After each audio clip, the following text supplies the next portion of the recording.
Всем привет! Сегодня у нас такой глубокий разбор происхождения кыргызов. Мы посмотрим на статью Жексылыка Сабитова, казахского ученого, и попробуем разобраться, как вот современные генетические данные, особенно анализ Y-хромосомы, ну как они соотносятся с традиционными кыргызскими генеалогиями, санжира, то есть, и с историей.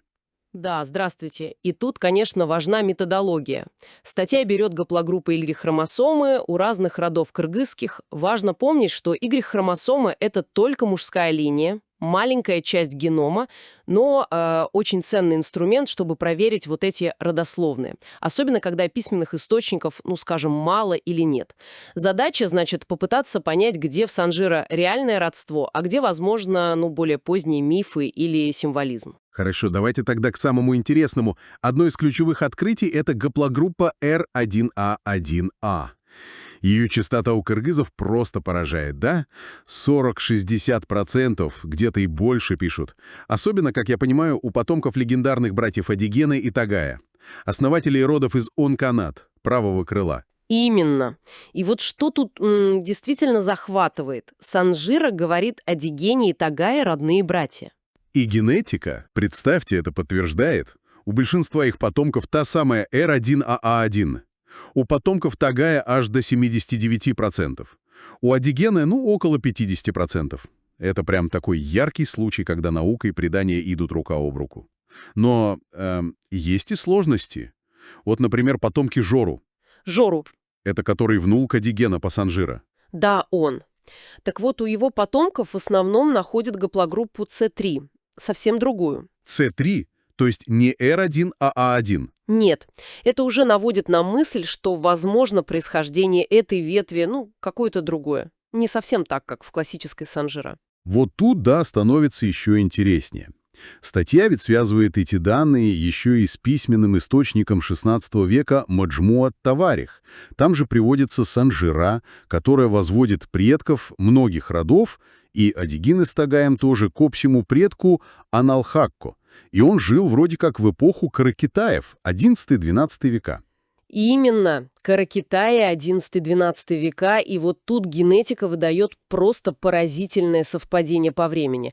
Расчеты времени жизни общего предка для вот этой основной массы кыргызской R11A дают дату примерно 900 лет назад. Ну там плюс-минус 400 лет погрешность, но это как раз попадает в XI-XIII века. То есть в эпоху Аналхакка, о котором говорит Маджмуат Таварих. Да. Получается, что Санжира из этого источника XVI века — это не просто легенда, а может отражать реальные связи, уходящие вглубь почти на 1000 лет. И, возможно, ну, как гипотеза, что около половины современных кыргызов по мужской линии потомки вот этого самого Аналхак. Так, подождите. Если с Адиджигины и Тагаем такое совпадение по R1A1A, то почему с Жору и его С3 такое расхождение? И вообще, что с другими гаплогруппами? Не все же кыргызы R1A1A. Конечно, не все. Совершенно верно. Картина сложная. Примерно треть кыргызов, как я уже упомянула, относится к гаплогруппе С3. Есть еще заметное присутствие Н1Б. Особенно, кстати, у памирских кыргызов в Мургабе там до 25% доходит. Плюс другие более редкие линии. То есть этногенез, формирование народа. Это такой сложный процесс, смешение разных групп. Именно. Участвовали разные популяции с разным генетическим бэкграундом, так сказать. Генетика вот как раз и помогает эти разные потоки увидеть, распутать клубок. Есть еще, кстати, гипотеза интересная. Она связывает вот эту общую R1A у кыргызов и у южных алтайцев Ага. с возможным переселением части предков кыргызов с Иртыша в Семиречье. Это могло быть в XIV веке при хане Ильчигедая. Это чагатайский улус. Понятно. Итак, что же у нас получается в итоге? Генетика, с одной стороны, подтверждает какие-то древние родословные, даже из средневековых текстов, а с другой выявляет нестыковки, показывает, что история сложнее, чем, может быть, в некоторых версиях Санжира описывается. Так. Именно так.